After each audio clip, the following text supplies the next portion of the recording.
हमारे आपसे केवल इतना निवेदन, इस पूरे श्रोता भाई बहनों से केवल इतना सा निवेदन है कि जिस भूमि को, जिस मकान को, जिस जमीन को, जिस जायदाद को आप बनाना चाहते हैं, जिस प्लाट को आप निर्मित करना चाहते हैं, कई कई घर ऐसे किराए के मकान में रहते थे तो अच्छे रहते थे, जब से घर बनाया प्रवेश करा तब से रो रहे हैं। 25 बार वास्तु शास्त्री वालों को बुला लिया, उसने यहाँ से सीढ़ी तोड़ दो, यहाँ से बना दो, यहाँ बाथरूम तोड़ दो, यहाँ से बना दो, ये पीछे से रास्ता कर दो, यहाँ से बना दो। ईमानदारी से कहना, पहले के समय में क्या वास्तु शास्त्री होते थे? नहीं। घर के बुजुर्ग कहते थे यहाँ कमरा बना दे बेटा, बेटा कमरा बना देता, यहाँ रसोई घर बना दे बेटा। घर के बुजुर्ग कहते थे वहां कमरा बनता था, घर के बुजुर्ग कहते थे वहां पर भोजन बनता था, उसके बाद भी उनके घर में शांति होती थी, फिर भी उनके घर में समृद्धि होती थी, लक्ष्मी की कोई कमी नहीं होती थी, कमाते कम थे पर ऐश की जिंदगी जीते थे, सुखमय जीवन जीते थे। आज के जमाने में बेटा कमारा, बहू कमारी, पोता कमारा, पोती कमारी, दादा कमारा, सारा घर कमारा, उसके बाद भी सुख और समृद्धि और शांति नहीं है, उसके बाद भी आनंद की अनुभूति नहीं है, उसके बाद भी हमेशा रोना केवल सुख का होता है। जरा सा घर में 4 लोग रह रहे हैं पर चारों के मुंह भगोने जैसे रहते हैं, एक तपेले जैसा मुंह, एक भगोने जैसा मुंह, एक थाली जैसा मुंह, एक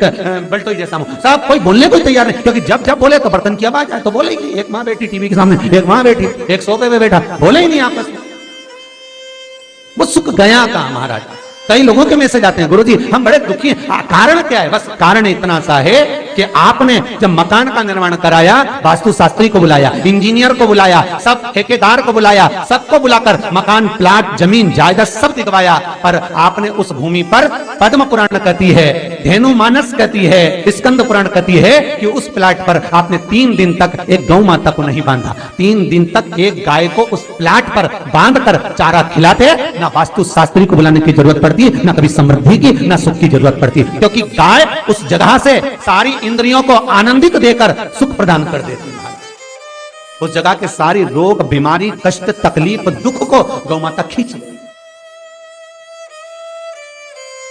गौ माता जैसी जगत में कोई नहीं हो सकता। हाथ में घड़ी नहीं बांधती गौ माता, पर 4 बजे आपके रोटी मिलती है तो 4 बजे खड़ी मिल जाती है।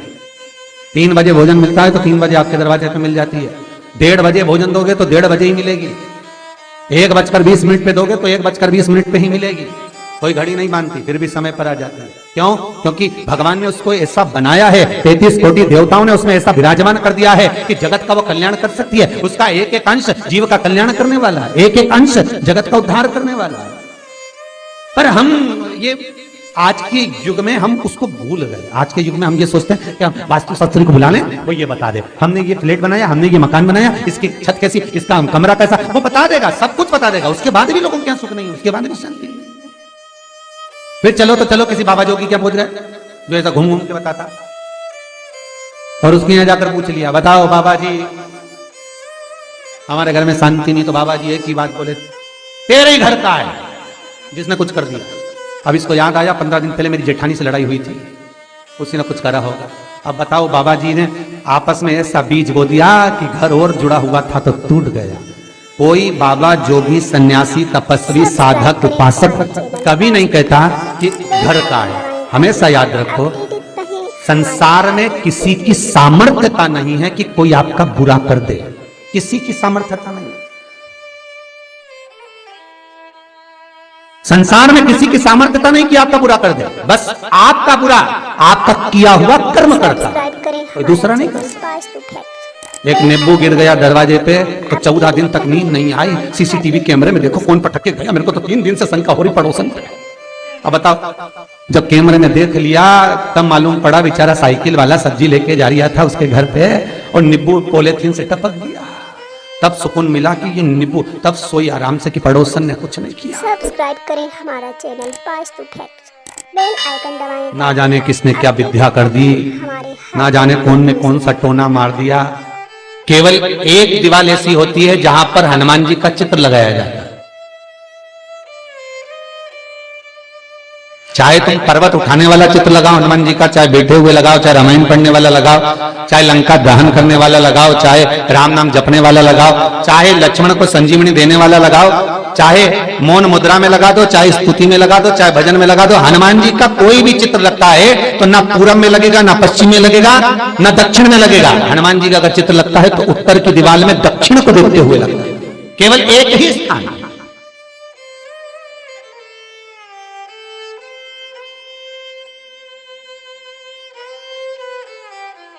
जैसे पूर्वजों के चित्र को, पितरों के चित्र को गए हुए हमारे जीवों के चित्र को दक्षिण में विराजमान किया जाता है, उसी तरह हनुमान को उत्तर में विराजमान कर कर दृष्टि दक्षिण में कर दी जाए।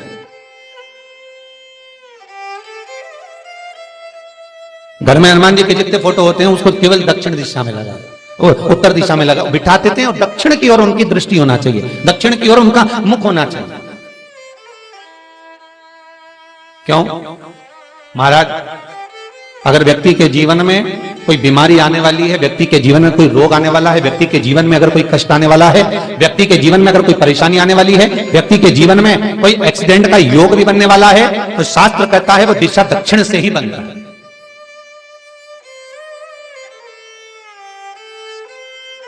ये दक्षिण जो दिशा है ये यम की दिशा है।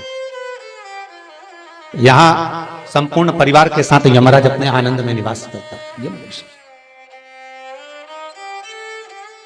और जब हमारे घर में, हम ये नहीं करें कि आप हनुमान जी का फोटो लगाओ, हम ये भी नहीं करें, आपके घर में हो और आपने अगर विराजमान कर रखा है किसी दिशा में, तो हमारा तो निवेदन रहेगा, अभी तक आपने अगर जैसा रखा पर एक बार दिशा बदल कर देखना कि रोग, बीमारी, कष्ट, दुख, तकलीफ में आपको लाभ मिला कि ना मिला। हनुमान जी ने केवल दक्षिण दिशा की ओर अगर मुख कर हमने विराजमान कर दिया, फोटो ही विराज दिया। हम ये नहीं कहेंगे आपसे कि आप बाजार से फोटो खरीद के लाओ फिर लगाओ, नहीं, आपके घर में हो तो आप लगा दीजिए, सब्सक्राइब करें हमारा, आपके घर में हो तो विराजमान कर दीजिए, बेल आइकन दबाएं ताकि आप अपडेटेड रहें हमारे हर एक वीडियो से। अच्छा, कितनी विपरीतता है वो भी आप जरा जानिएगा महाराज, कि शंकर भगवान के ऊपर जो जल चढ़ाया जाता है उसकी जलाधारी उत्तर में जाती है। कई लोगों को तो आज भी तुलसी उतारना तक नहीं आता कि तुलसी का दल कैसे उतारा जाता है। सब्सक्राइब करें हमारा, कई जगह तुलसी के क्यारे के नीचे शंकर जी का शिवलिंग रख दिया जाता है महाराज, नहीं है ध्यान, बस चल रहा है स्मरण।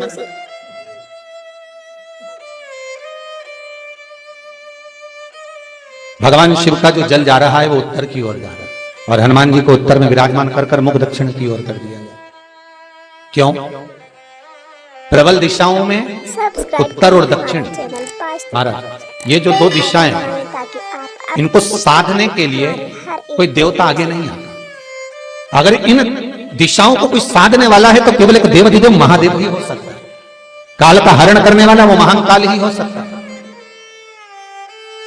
शंकर का ही एक अवतार है हनुमान जी महाराज, रुद्र अवतार महाराज। हनुमान जी से कहा तुम दक्षिण की ओर दिशा पर संभालिए, शिव जी कहते हैं मेरा जल जब उत्तर की ओर जाएगा तो इस दिशा को मैं संभाल, चिंता ना करिए। हमारे हर एक वीडियो से किसी लड़का और लड़की का विवाह नहीं हो रहा, 30 साल हो गए, 32 साल हो गए, 34 साल हो गए, लड़का लड़की का विवाह ही नहीं हो रहा, बहुत टेंशन है माता पिता।